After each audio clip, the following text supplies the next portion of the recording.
1971। ये वो दौर था जब पाकिस्तान और भारत के बीच तनाव लगातार बढ़ रहा था। पूर्वी पाकिस्तान में रहने वाले लोग एक अलग देश की मांग कर रहे थे और उसके लिए जंग भी जारी थी। पूरी पाकिस्तान में आज़ादी का आंदोलन दिनों दिन तेज होता जा रहा था। पाकिस्तानी सेना आंदोलन को दबाने के लिए अत्याचार का सहारा ले रही थी।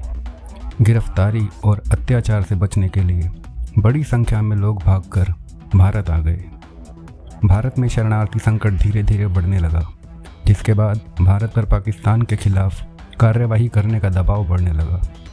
31 मार्च 1971 को इंदिरा गांधी ने भारतीय संसद में भाषण देते हुए पूर्वी पाकिस्तान के लोगों की मदद की बात कही थी। 24 मई को भी संसद के सत्र में पाकिस्तान और आने वाले वक्त में जंग की आहटों को लेकर चर्चा हो रही थी। ऑलराइट गाइस, क्या हालचाल, स्वागत है आप सभी का। गाइस, आज हम बात करेंगे ऑपरेशन तूफान से संबंधित केस के मिस्टीरियस फैक्ट्स के बारे में, जो भारतीय इतिहास का 10 घंटे में सॉल्व्ड और 10 मिनट में ट्रायल और जजमेंट वाला केस है और आज तक एक मिस्ट्री है। वीडियो को अंत तक जरूर देखें और लाइक, शेयर, सब्सक्राइब के साथ बेल आइकन का ऑल भी प्रेस करें जरूर प्लीज़। तो देखते हैं कैसे मिस्ट्री रिवील करती है। फैक्ट साइज 24 मई 1971 पार्लियामेंट स्ट्रीट इलाके में दिन के 12 बजे स्टेट बैंक ऑफ इंडिया के चीफ कैशियर वेद प्रकाश मल्होत्रा के फ़ोन की घंटी बजती है। फ़ोन उठाने पर सामने से परिचय दिया जाता है कि पीएमओ से प्रधानमंत्री का प्रधान सचिव PN हक्सर बोल रहा हूँ। बांग्लादेश के खुफिया मिशन के लिए 60 लाख रुपए चाहिए। रुपए 100 रुपए की शक्ल में आप इंतजाम करें और फ़ौरन उसको लेकर पार्लियामेंट स्ट्रीट के बाइबल हाउस में आ जाए। मल्होत्रा अभी सोच में ही थे कि फ़ोन करने वाले ने रही सही हिचक को यह कहकर दूर कर दिया, मैडम प्राइम मिनिस्टर बात करेंगी। जिसके बाद महिला, जिसे इंदिरा गांधी की आवाज़ बताया गया, ने चीफ कैशियर से कहा कि आप ये रुपए लेकर खुद बाइबल भवन पर जाइए। वहाँ एक शख्स आपको मिलेगा और एक कोड कहेगा, बांग्लादेश का बाबू। आपको इसके जवाब में कहना होगा, बार एट लॉ। इसके बाद आपको पैसे उनके हवाले कर दीजिएगा और इस मामले को पूरी तरह से सीक्रेट रखने की भी हिदायत दी गई। इसके बाद मल्होत्रा ने उप मुख्य कैशियर राम प्रकाश बत्रा से एक कैश बॉक्स में 60 लाख रुपए रखने के लिए कहा। बत्रा और उनके एक और साथी HR खन्ना ने वो रुपए कैश बॉक्स में रखे। Deputy head cashier Ruhel Singh ने रजिस्टर में हुई एंट्री पर अपने दस्तखत किए और पेमेंट वाउचर बनवाया। वाउचर पर मल्होत्रा ने अपने दस्तखत किए। इसके बाद 2 हेल्पर्स ने उस कैश ट्रंक को बैंक की गाड़ी में लोड किया और मल्होत्रा खुद उसे चलाकर बाइबल हाउस के पास ले गए। कार के रुकने के बाद एक लंबे और गोरे व्यक्ति ने आकर वो कोड वर्ड उनके सामने बोला।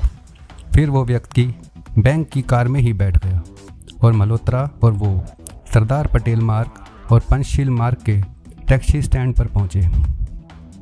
वहां पर उस व्यक्ति ने वो ट्रक उतारा और मल्होत्रा से कहा कि वो प्रधानमंत्री निवास पर जाकर इस रकम का वाउचर ले ले। मल्होत्रा जब प्रधानमंत्री निवास पहुंचे तो उन्हें बतलाया गया कि इंदिरा गांधी संसद में है। वो तुरंत संसद भवन पहुंचे।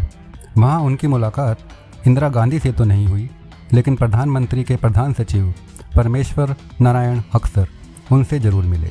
जब मल्होत्रा ने हक्सर को सारी बात बताई, हक्सर ने मल्होत्रा से कहा, किसी ने आपको ठग लिया है। प्रधानमंत्री कार्यालय से हमने इस तरह का कोई फ़ोन कॉल नहीं किया।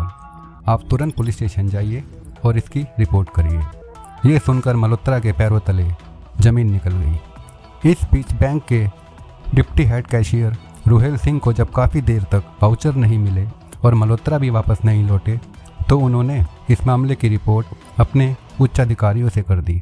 फिर उसके कहने पर उन्होंने संसद मार्ग थाने पर इस मामले की FIR लिखवाई। पुलिस ने मामला सामने आते ही जांच शुरू कर दी।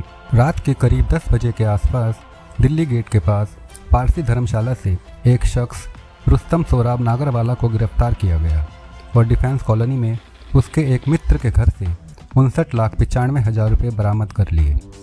इस पूरे अभियान को ऑपरेशन तूफान का नाम दिया गया। गिरफ्तार किया गया शख्स रुस्तम सोराब नागरवाला कुछ समय पहले भारतीय सेना में कैप्टन के पद पर काम कर रहा था और उस समय भारतीय खुफिया एजेंसी रॉ के लिए काम कर रहा था। रात में प्रेस कॉन्फ्रेंस कर पुलिस ने अपनी सफलता का ऐलान भी कर दिया। कायदे से यह केस पुलिस की गुड बुक में दर्ज होना चाहिए, जहां उसने वारदात वाले दिन ही मामले का खुलासा करके आरोपी को घर दबोचा। पुलिस ने बताया कि टैक्सी स्टैंड से नागरवाला राजेंद्र नगर के घर गया। वहाँ से उसने एक सूटकेस लिया। वहाँ से वो पुरानी दिल्ली के निकलसन रोड गया। वहाँ पर उसने ड्राइवर के सामने ट्रंक से निकाल कर सारे पैसे सूटकेस में रखे। ड्राइवर को ये राज अपने तक रखने के लिए उसने 500 रुपये टिप भी दी। लेकिन असली केस दरअसल यहाँ पर ख़त्म नहीं, बल्कि यहाँ से शुरू हुआ और आखिर में एक मिस्ट्री बनकर रह गया। 3 दिन बाद यानी 27 मई 1971 को ही नागरवाला ने कैमरे के सामने अपना जुर्म कबूल किया। पुलिस ने उसी दिन न्यायिक मजिस्ट्रेट KP खन्ना की अदालत में उसके खिलाफ मुकदमा दायर किया। शायद भारत के न्यायिक इतिहास में यह पहली बार हुआ था कि गिरफ्तार किए जाने के 3 दिन के अंदर उस पर मुकदमा चलाकर मुश्किल से 10 मिनट सुनवाई चली और इकबाल नामे के आधार पर नागरवाला को दोषी ठहराते हुए 4 साल की सश्रम कारावास की सजाई सुनाई गई और 1000 रुपये जुर्माना भी किया गया। नागरवाला ने अदालत में यह कबूला कि उसने बांग्लादेश अभियान का बहाना बनाकर मल्होत्रा को बेवकूफ़ बनाया था, लेकिन बाद में उसने अपना बयान बदल दिया और फैसले के खिलाफ अपील कर दी। उसकी मांग थी कि दोबारा ट्रायल उस कोर्ट में ना हो जहां उसे पहले सज़ा सुनाई जा चुकी है, लेकिन 28 अक्टूबर 1971 को नागरवाला की ये मांग ठुकरा दी गई। नवंबर में उसने एक और अपील की। इसमें कहा कि चीफ कैशियर मल्होत्रा के खिलाफ जांच पूरी होने तक मुकदमा आगे न बढ़ाया जाए। नागरवाला के बयान बदलने ने मुश्किल बढ़ा दी, लेकिन इस केस में अभी 2 मोड़ और आने थे।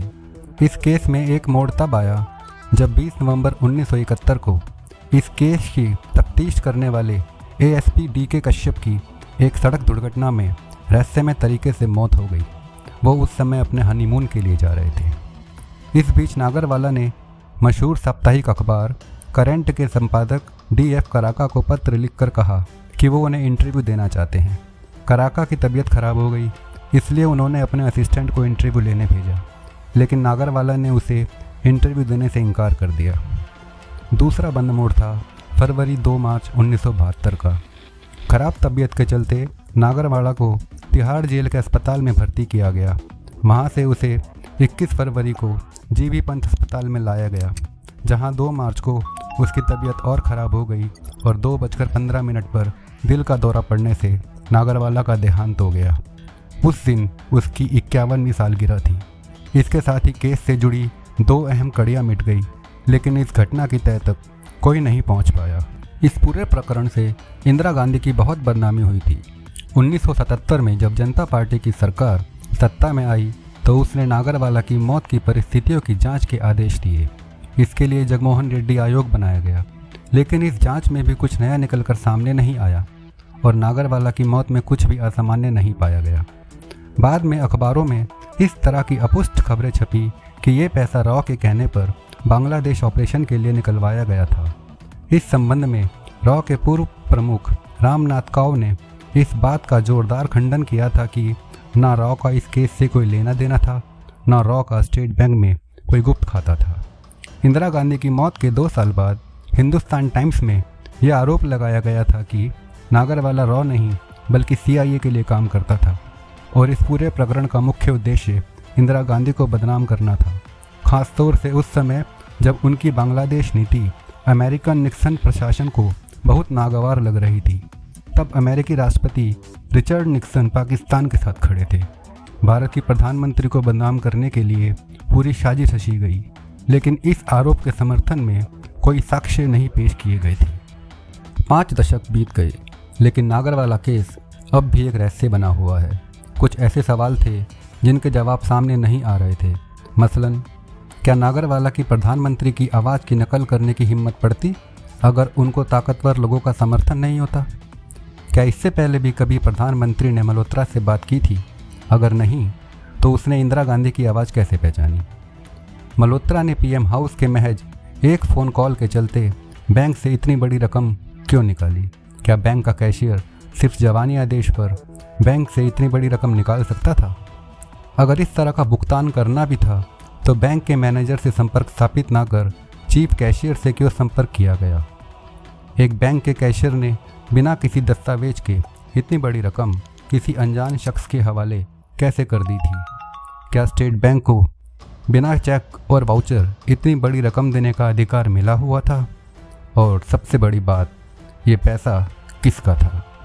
सवाल और भी हैं, जैसे आधिकारिक रूप से कहा गया कि नागरवाला ने इंदिरा गांधी की आवाज़ की नकल उतारी थी। बताते हैं कि नागरवाला के चेहरे को लकवा मारा हुआ था और वह हकलाकर बोलता था। तो क्या ऐसा शख्स किसी की मिमिक्री कर सकता था? हालांकि ठगी के बाद 5,000 रुपये छोड़कर पूरे 59,95,000 बरामद हो गए थे और वो 5,000 रुपये भी मल्होत्रा ने अपनी जेब से भरे थे। बैंक को इससे कोई माली नुकसान नहीं पहुंचा था, लेकिन इससे उसकी खराब हुई छवि के कारण स्टेट बैंक ने मल्होत्रा को डिपार्टमेंटल इंक्वायरी के बाद नौकरी से निकाल दिया था। लेकिन दिलचस्प बात यह है कि करीब 10 साल बाद जब भारत में मारुति उद्योग की स्थापना हुई थी तो तत्कालीन सरकार ने वेद प्रकाश मल्होत्रा को इस कंपनी का चीफ अकाउंट ऑफिसर बना दिया था। वीडियो को अंत तक देखने के लिए आपका बहुत बहुत शुक्रिया। अगर पसंद आया हो तो लाइक, शेयर और सब्सक्राइब करने के साथ साथ मुझे मोटिवेट जरूर रखें please. Thanks for watching. Bye for now. Take care. Fact size.